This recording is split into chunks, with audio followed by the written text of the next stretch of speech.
The EU just gave you 16 extra months, and most executives, I think, are about to waste them. On the 16th of June, the European Parliament approved the Digital Omnibus on AI. 423 votes in favour, 57 against, and 174 abstentions. What are we paying them for? The Council is expected to formally adopt it in the coming days, ahead of the 2nd of August deadline it's designed to beat. Once that happens, the compliance date for most high-risk AI systems moves from August of this year to December of the following. That is real relief. It is also the most dangerous moment in this entire rollout, because relief often gets misread as permission, and permission is exactly what gets organizations into trouble 18 months from now. Here's the read I keep hearing. The deadline moved, so the pressure is off. We'll pick this up next year. I'm pretty sure many of you have heard that too. But that conclusion is wrong, and it's wrong in a specific, checkable way. The Omnibus doesn't touch the architecture of the AI Act. Risk classification stands, the prohibited practices list stands, and it actually grew. There's a new ban on AI systems that generate non-consensual intimate imagery, the so-called nudifier tools. Obligations on general-purpose AI models stand exactly where they stood. What moved is the application date for one specific category, the standalone high-risk systems under Annex III.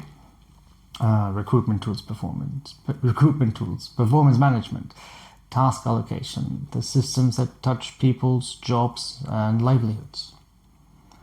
A second category, AI embedded in regulated products under Annex I, things like medical devices or lifts, moves from August 27 to August 28, also real, also limited to that specific bucket. Everything else on the original timeline is still running, and this is the detail that gets buried under the AI Act delayed headline. Article 50 transparency and watermarking obligations still land close to schedule, with only a short grace period to December of this year, and only for systems already on the market before August of this year. The new prohibition on non-consensual content also takes effect in December of this year.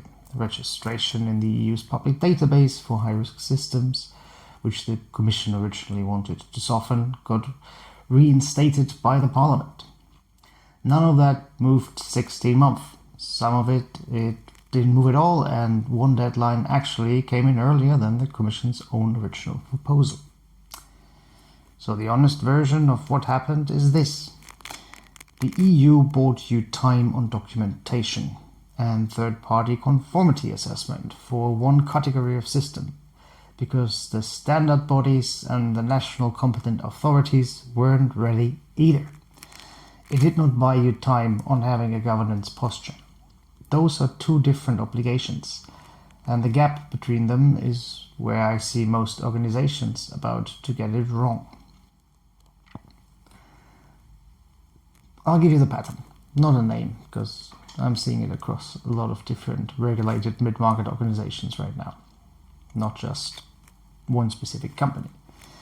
Let's say a compliance lead spends 4 months late last year mapping every AI use case in the business. The vendor tools, internal scripts, recruitment platform, quality monitoring system on the production line, those stuff. Risk register built, classification underway, documentation started for the systems that look high risk. Then the headline hit. The project sponsor reads, well, the AI Act is delayed for 18 months. And the mapping work quietly stops getting funded. The compliance lead is told, not unkindly, to come back to the next quarter. 18 months later, two things will happen. The Article 50 deadline, the one that didn't move, has already come and gone unaddressed because nobody was tracking it separately from the high-risk timeline. and the harmonized standards arrives faster than the pessimists expected. So the 2027 date stops feeling distant and starts feeling very immediate. Either way, the organization is rebuilding from a cold start. On a clock someone else set with less institutional patience for the spent than they had the first time, because finance already approved this project once, and well, what should it tell, right? Now the version that goes differently, because the same extension is sitting in front of both organizations. A second compliance team, same sector, same size, reads the same headline and does the opposite. They keep the inventory project funded, but they only rescope it slightly. So instead of racing toward conformity assessment paperwork for 2026 deadline, that's no longer immediate, they spent the extra runway on the part of the work that was always going to be hard, regardless of the date. Deciding who in the organization actually owns each AI system, what evidence they show an auditor or a client's due diligence team today, and where the accountability gaps are before a regulator finds them. By the time formal adoption lands and the new dates are legally binding, that second team has spent the extension doing the thinking work cheaply in a calm planning cycle, instead of doing it expensively under a compressed time schedule. Same regulation, same extension, completely different position, especially in 18 months from now. And the difference isn't the resources, it's whether the extension was treated as a pause or as a runway. Here is the part that doesn't make it into the legal alerts and the headlines you read. Documentation burden and operational accountability are not the same obligation, and the Omnibus only relieves one of them. What the deferral actually buys you is time to sequence the paperwork, conformity assessments, technical documentations, the formal third-party review process for systems that need it.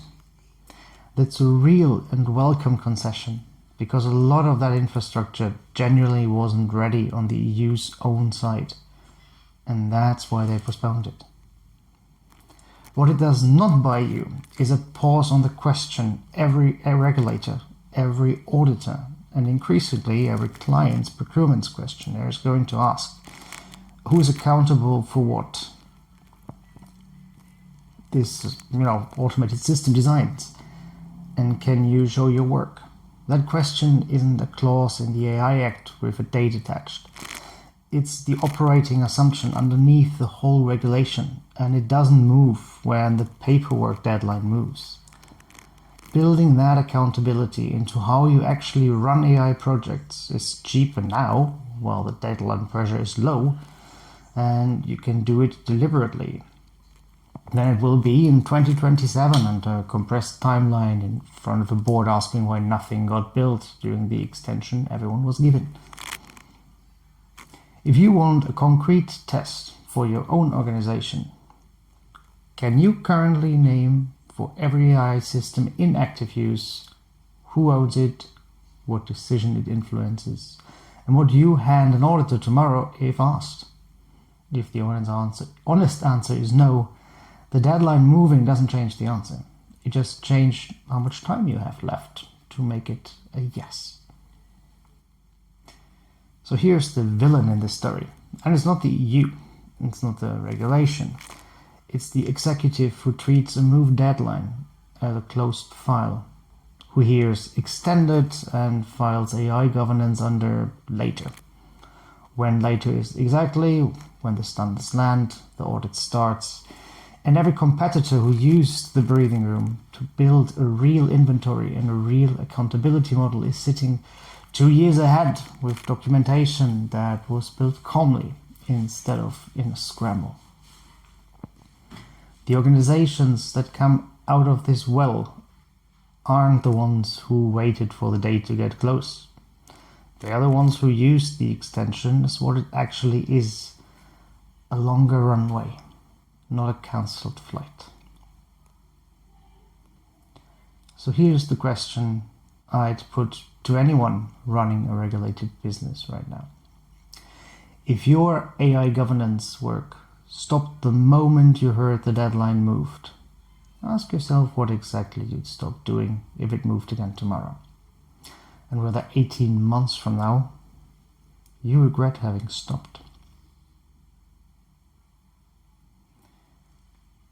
If you want a full written breakdown of which obligations actually moved, which didn't, I will post it on my Substack. Link will be provided in the description.